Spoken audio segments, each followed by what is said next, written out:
ensinamentos de Jesus, colocando em prática o melhor que alcançarmos, as nossas virtudes, as nossas qualidades, as nossas boas ações, o nosso amor e os nossos melhores sentimentos. Que possamos estender os nossos olhos, a nossa percepção sobre aqueles nossos irmãos que tanto necessitam de ajuda e que possamos ser, na prática, mais caridosos. Quando auxiliamos o próximo, quando conseguimos atuar para que a vida do próximo seja um pouco melhor, nós estamos seguindo aquilo que Jesus fez em toda a humanidade. Jesus foi amor, bondade, se doou e nos ensinou que o nosso caminho de evolução depende muito das nossas melhores práticas, principalmente do nosso amor, da caridade, do bom trabalho, das boas ações. Então, que a espiritualidade se faça presente, que o nosso guia e mentor espiritual esteja a nos auxiliar, a nos inspirar, para que a gente possa, cada vez mais, colocar em prática essas melhores ações. Que assim seja. Hoje nós temos, mais uma vez, nossa querida Mariana Magolo, e ela fala uma coisa que eu não entendo. Compreendendo nossos erros, alguém erra? Vamos ver? Marina, bem-vinda mais uma vez. Deus abençoe, querida. Bom dia a todos. Uma alegria estar aqui de volta para a gente ter mais um pouquinho de aprendizado dessa doutrina, né? Eu trouxe um tema hoje que é compreendendo os nossos erros. Quem não erra, né, gente? Em algum momento da nossa vida nós vamos acabar se deparando com a culpa, com o erro, com a culpa, com o remorso. E é sobre isso que nós vamos falar hoje, tá? Quando a gente foge ao nosso dever, a gente erra, né? A gente sente que errou. E qual que é o nosso dever? Nosso dever é a obrigação moral que a gente tem para com os outros e para conosco. Então a gente fica na dúvida. Qual é essa obrigação moral que a gente tem? Assim, não faça, a gente pode lembrar aquela máxima, né? Não faça aos outros aquilo que você não gostaria que você fizesse. Aí você vai compreender que aquilo está errado, que aquilo não é legal fazer com o próximo, né? Ou fazer comigo mesmo, aquilo que me machuca, que me maltrata, que me adoece. Então isso é quando a gente erra, tá? Os erros, muitos deles são inevitáveis, né? Porque durante a nossa vida nós vamos ter muito aprendizado. Quando o nosso comportamento, então, não se ajusta com aquilo que nós esperávamos de nós mesmos, a gente sente culpa.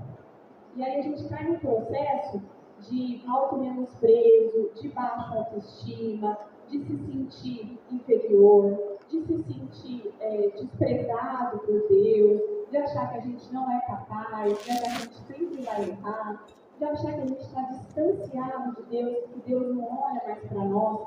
Então a gente cai nesse processo de culpa. Isso é muito perigoso para nós, tá bom? Vamos entender um pouquinho mais sobre isso. Alguns erros, aliás, muitos erros que a gente comete na vida, são pela ignorância. Ignorância não no sentido pejorativo da palavra, mas ignorância no sentido do não saber. Não saber que aquilo é errado, que aquilo faz mal, que aquilo não pode ser feito, né? Então, ao longo das nossas encarnações, nós vamos cometer muitos erros sim pela ignorância. Mas, muitos deles, na verdade, a gente comete pelas tentações, pelas nossas imperfeições, na verdade, tá? Então, porque eu estou lucrando com aquilo, eu erro. Porque aquilo eleva a minha autoestima, aquilo me traz fama, me traz votos, eu erro. Ou porque eu tenho preguiça, né? Eu estou acomodado, eu estou desmotivada a fazer o que é certo, eu erro. Muitas vezes eu fico viciado naquele erro. Então, são pelas nossas imperfeições. E muitas vezes vem os processos de tentação por causa dessas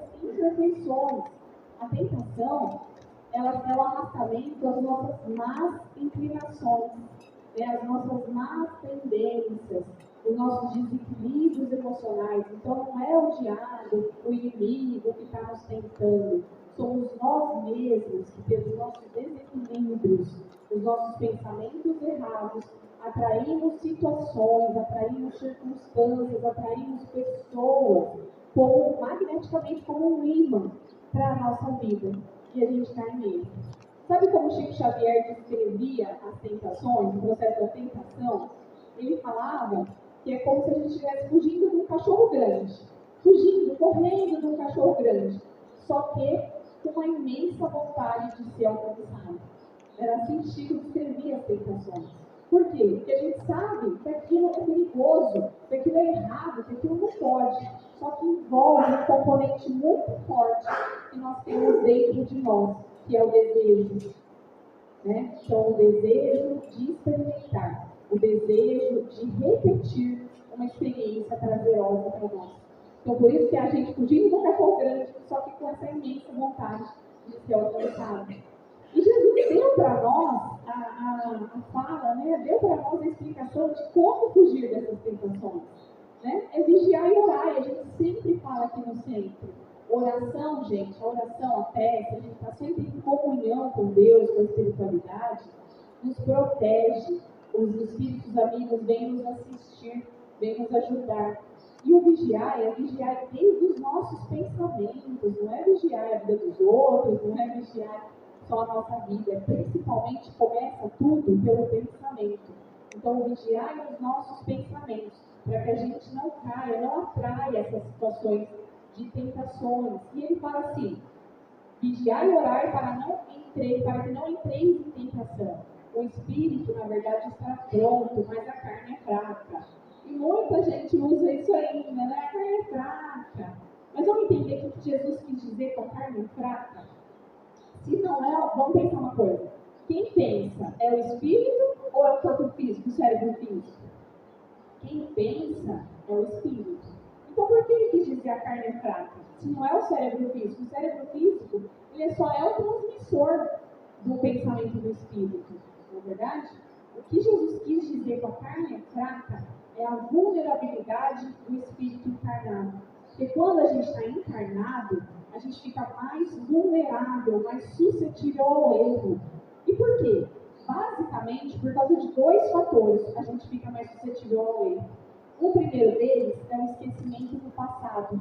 Porque se a gente lembrasse todas as nossas encarnações passadas, o que a gente já fez de errado, a culpa que a gente já sentiu, o remorso, e toda essa maldade, a gente não faria de novo a mesma coisa. Não é? Então, o esquecimento do passado, graças a Deus que a gente tem o esquecimento do passado, ele é uma bênção na nossa vida. Porque se a gente não tivesse o esquecimento do passado, nós não conseguiríamos viver em família, viver em sociedade. Não é verdade? Mas, nesse ponto, ele nos torna mais suscetíveis ao erro, tá? E o outro ponto, que a gente fica mais vulnerável aí, da carne fraca, né? É a percepção da sustentação magnética dos espíritos. Quando a gente está no plano espiritual, a gente percebe uma sustentação magnética muito forte daqueles espíritos superiores que nos amam e cuidam de nós e velam por nós. Quando a gente está aqui encarnado, eles continuam nos sustentando, mas a nossa percepção é menor. E aí a gente experimenta todas as necessidades da condição humana. A gente experimenta carência, solidão, necessidade de acolhimento, necessidade de aprovação. E muitas vezes a gente cai nele por conta dessa percepção mais baixa, né, dessa força magnética. Não que eles não estão conosco, estão, mas a gente é falho, muitas vezes a gente não ora. Né? Então a oração nos aproxima disso, dessa sustentação, desses espíritos que nos assistem. Tá? Então é isso que Jesus quis dizer com a carne é fraca. Bom, quem se propõe a uma encarnação consciente está sempre sofrendo processo de tentação. Então, para a gente vencer as tentações, nós temos que estar no estado de vigilância permanente, o orar e vigiar que a gente comentou, né? Viver o processo da tentação é uma lei natural, todos nós vamos viver esse processo, tá? E a gente tem que ter força moral para resistir. Nós seremos tentados naquilo que a gente pode cair. E nós temos que ter força moral para resistir a essa tentação. Nós vamos ser tentados até a gente conseguir resistir. Tá bom? Então, por exemplo, se a gente colocar aqui uma cesta, pegar uma cesta de diamante e colocar para os cavalos, não vai acontecer nada, eles não ligam para isso, né? Se a gente colocar uma cesta de milho, não, os cavalos vão ficar todos alvoroçosos ali, vão querer um empurrar o outro para comer o milho. Mesma coisa, se a gente colocar aqui uma cesta de diamantes, nós vamos se degladiar aqui para pegar os diamantes. Então, nós vamos ser tentados naquilo que a gente ainda precisa desenvolver, nas capacidades que a gente ainda precisa desenvolver. Mas e agora? Eu errei. Nossa, cometi um erro, estou sentindo uma culpa, estou mal comigo mesmo, né? Como que eu faço? A culpa, então, ela é um sentimento comum entre nós, que deriva do dever que não foi atendido adequadamente. Quando a gente fala, nossa, eu não esperava que eu fosse fazer um negócio desse, e eu acabei fazendo. Né? Muitas vezes a gente julga o outro. Quantas vezes, né, gente? A gente julga, condena, fala, olha o que ele faz. Aí quando aquilo chega para você faz pior. Não é verdade? Então, é esse sentimento. E ela é uma porta aberta ao remorso. Algumas terças-feiras atrás, o Dr. Valdecir Serpentin fez uma palestra maravilhosa sobre o remorso. Está lá na nossa página no YouTube. Depois, quem quiser assistir, vale muito a pena, gente. E Emmanuel diz no livro Pensamento e Vida, que quando a gente foge ao dever, precipitamos um sentimento de culpa, do qual se origina o remorso com múltiplas manifestações, impondo-nos brechas de sombra aos tecidos sutis da alma. Então, o remorso, a culpa, se a gente alimentar, se a gente ficar muito tempo nessa situação, nós vamos lesando até o nosso perispírito, até os nossos tecidos sutis da nossa alma. É um sentimento muito perigoso para a gente carregar dentro de nós, tá? Nós já vamos entender o que fazer com isso, tá? E o remorso, então, é uma condição mais aflitiva ainda dessa culpa que a gente está carregando, né? Ela traz um desespero, ela traz uma aflição muito grande. Ela é causa de variadas manifestações na nossa existência, prejudiciais ao nosso equilíbrio e à nossa saúde. Então, ela nos adoece. Se a gente ficar muito tempo em situação de remorso, nós vamos adoecer até fisicamente, tá? Nós vamos ter esses sentimentos. O remorso traz esses sentimentos, né, que eu expliquei, de auto-menosprezo, de baixa autoestima, indigno de merecimento. Quantas vezes a gente já não conversou com alguém que fala, eu não sou ninguém, eu não mereço, Deus não olha mais por mim. Isso é sentimento de culpa, de remorso, de inferioridade que aquela pessoa possui, carrega, por conta desse erro que ela tem ali no consciente dela, tá? No inconsciente dela.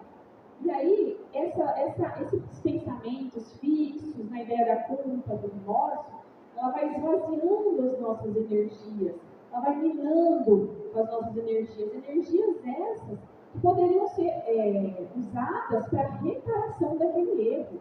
Tá? Então, em vez de a gente ficar ali naquele processo de culpa, de remorso, por que não usar essas energias para a gente reparar o erro, para a gente pedir perdão e tentar consertar?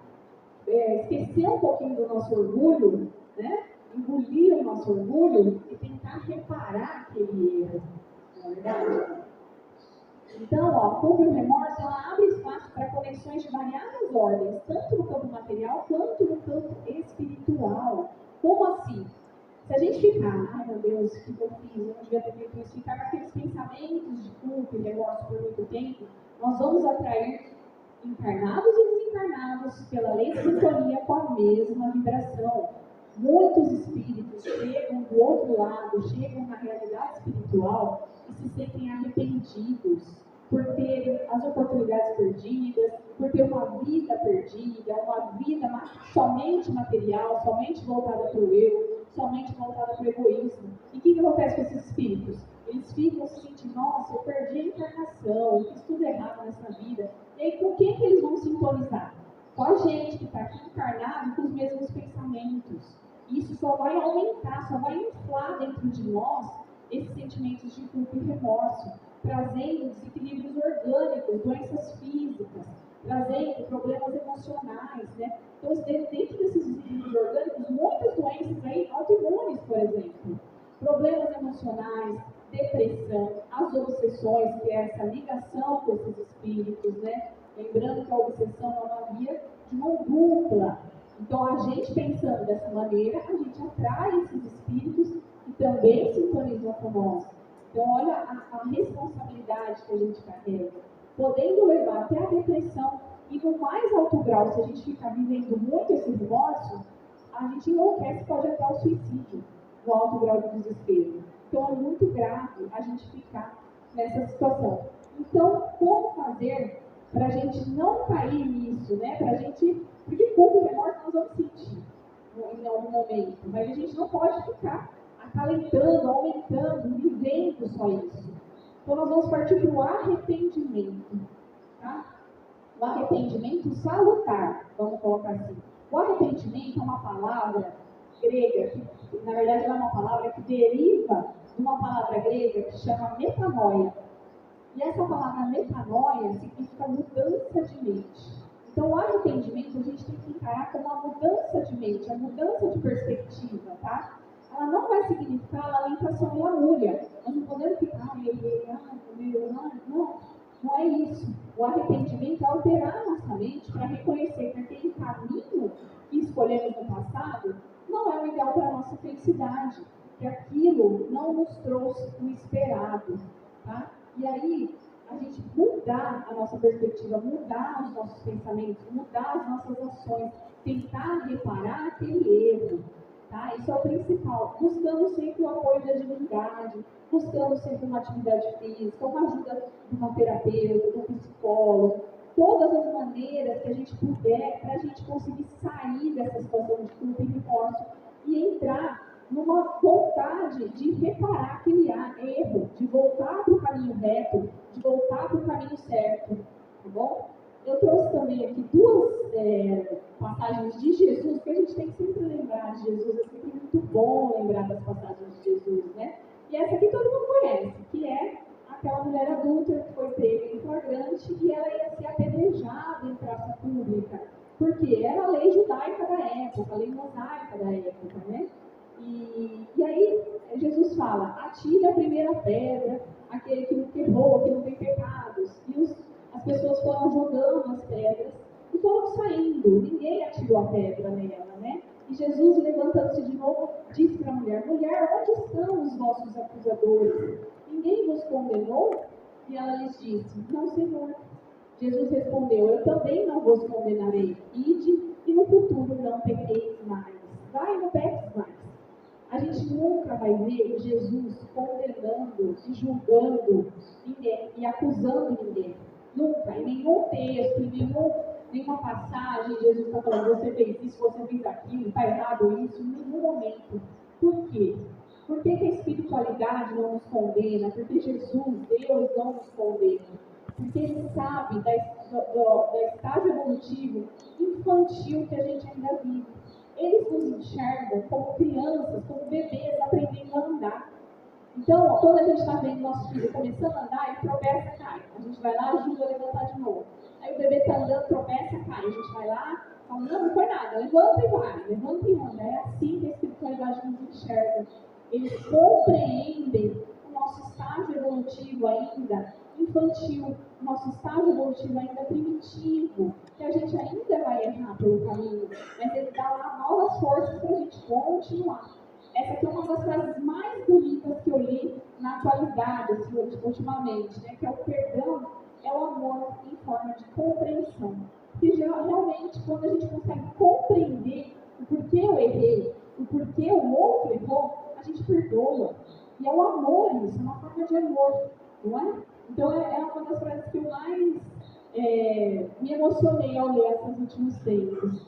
Então, nenhuma criatura, gente, por pior que tenha sido o erro, o equívoco que ela cometeu, ela nunca vai deixar a posição de filho de Deus. Tá? Deus nunca vai deixar de nos olhar, de nos procurar, de querer a nossa volta. Tá? Pelo contrário, né? Quando a gente necessita desse amparo, desse auxílio divino, quando a gente se sente nesse arrependimento, aí que a espiritualidade vem nos ajudar. Tá?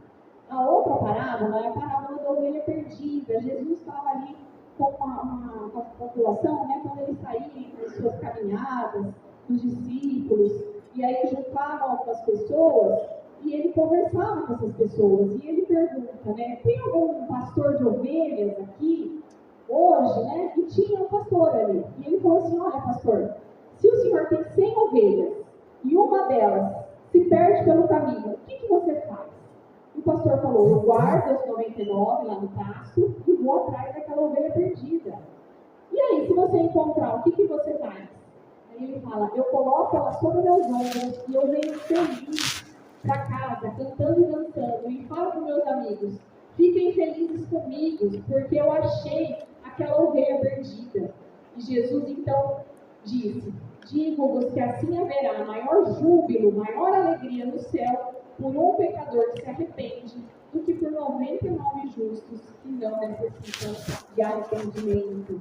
É lindo, não é? Então o Pai, diante de um filho arrependido, enviará os melhores esforços para reajustar aquela criatura, para ela voltar para o caminho reto, né? Então a gente precisa ter essa consciência de que nada vai nos afastar do amor de Deus, ok?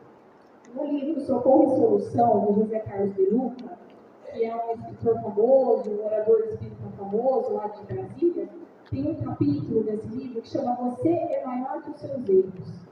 E ele cita Yogananda, que é um líder indiano, um líder espiritual indiano, que fala assim, um diamante terá menos valor só por estar coberto de lama. Deus vê a beleza imutável da sua alma. Ele sabe que nós não somos os nossos erros. Tá? Então ele quer dizer assim, se a gente pegar um diamante aqui, cheio de lama, e eu mostrar para vocês e falar assim, alguém quer esse diamante? Todo mundo vai querer, né, gente? É um diamante, ele tem o seu valor, ele está coberto de lama, mas ele tem o mesmo valor do outro diamante limpo, né? Se a gente amassar uma nota de 100 reais, eu pisotear aqui a nota, tudo, e falar assim, alguém quer essa nota? Todo mundo quer, porque ela continua valendo os 100 reais, tá? Então é isso, nós não podemos nos confundir com a lama. Nós não somos a lama, nós somos um diamante. Nós somos criados com a essência divina, nós temos a essência divina dentro de nós. Basta a gente nos limpar, ir tirando a nossa lama aos pouquinhos, até a gente chegar a ser aquele diamante puro, limpo, né? Só que eu não estou aqui só, né, para falar, para romantizar, para gloriar os nossos erros. Lembrando que tudo que a gente faz tem a lei de ação e reação. Vamos puxar um pouquinho a responsabilidade para nós também, tá? Porque senão é muito fácil a gente falar, não tem problema eu errar, né? Não é assim, gente. Então, lembrando das penas futuras, o homem sempre sofre a consequência de suas faltas, e não há uma única infração à lei de Deus que não tenha a sua punição. A severidade do castigo é proporcional à gravidade da falta. E a duração do castigo para qualquer falta é indeterminada. Fica subordinada ao arrependimento do culpado e ao seu retorno ao bem. A punição vai durar tanto quanto a sua permanência no mal. Então eu errei ali por 6 meses, por 2 anos, uma vida inteira. Eu vou ter ali 6 meses, 2 anos, uma vida inteira de reparação desse erro, tá? Porque às vezes isso não chega nessa mesma encarnação, chega em umas próximas. E somos nós mesmos que pedimos para reparar, somos nós mesmos que pedimos isso, né? Para a gente conseguir melhorar, para a gente conseguir tirar esse sentimento de arrependimento, de culpa de nós mesmos, tá? Desde que o culpado clame por misericórdia, Deus o ouve e lhe dá esperança. Mas o simples arrependimento do mal não é suficiente. Olha lá. É preciso a reparação da falta. É por isso que o culpado é submetido a novas provas, nas quais pode sempre, pela ação da sua livre vontade, fazer o bem, reparando o mal que cometeu. O homem é assim constantemente o árbitro de sua própria sorte. Pode abreviar o seu suplício ou prolongá-lo indefinidamente. Sua felicidade ou sua infelicidade dependem da vontade que tenha de fazer o bem. Então a gente sabe que a gente tem o livre-arbítrio. O legal do Espiritismo é que a gente sabe ele joga toda a responsabilidade para nós mesmos, né? Até do processo de tentação.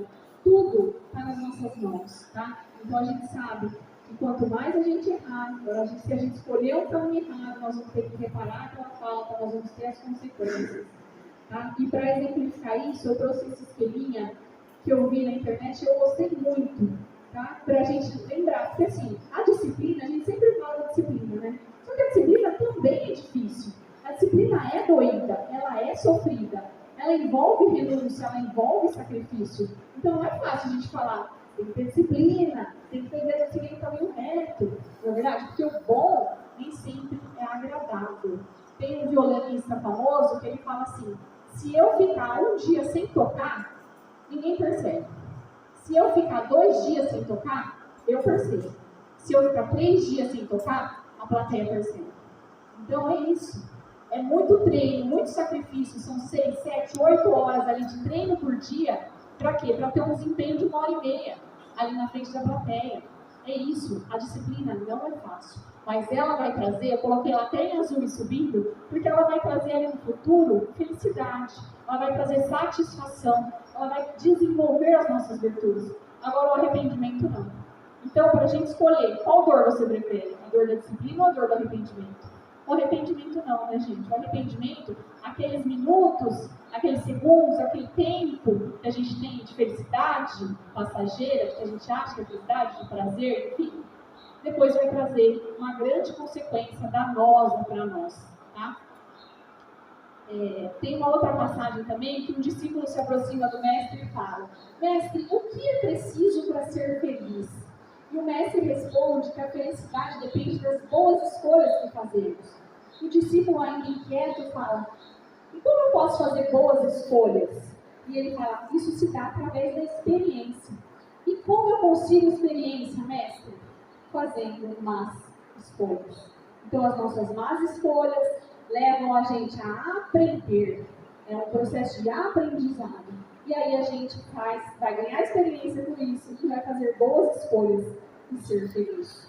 Então, para concluir tudo isso que eu falei, a gente, primeira coisa, gente, cometer um erro, parar de se culpar e de se lamentar. Parar de ter esses pensamentos de menosprezo por você mesmo, de repulsa, de se colocar para baixo, de se sentir inferior. E fazer uma reflexão. Por que eu caí em erro? É pela minha vaidade? É pelo meu orgulho? É pela minha ambição? O que fez eu cair em erro? Quais são os meus defeitos que eu preciso melhorar? Quais são as virtudes que eu preciso desenvolver? Né? E o que eu posso fazer? O mais importante, o que eu posso fazer para reparar esse erro, além de pedir perdão a quem eu lesei? Né? E para a gente terminar de vez, que a gente possa enxergar esses erros como lições de aprendizado e não como sentença, ok? Que a gente tenha sempre isso, os nossos erros são aprendizados, ok? E eu vou deixar vocês com essa frase de Chico Xavier, que eu acho que é maravilhosa, serve para todos nós, que embora ninguém possa voltar atrás e fazer um novo começo, qualquer um pode começar agora e fazer um novo fim. Muito obrigada pela atenção de vocês.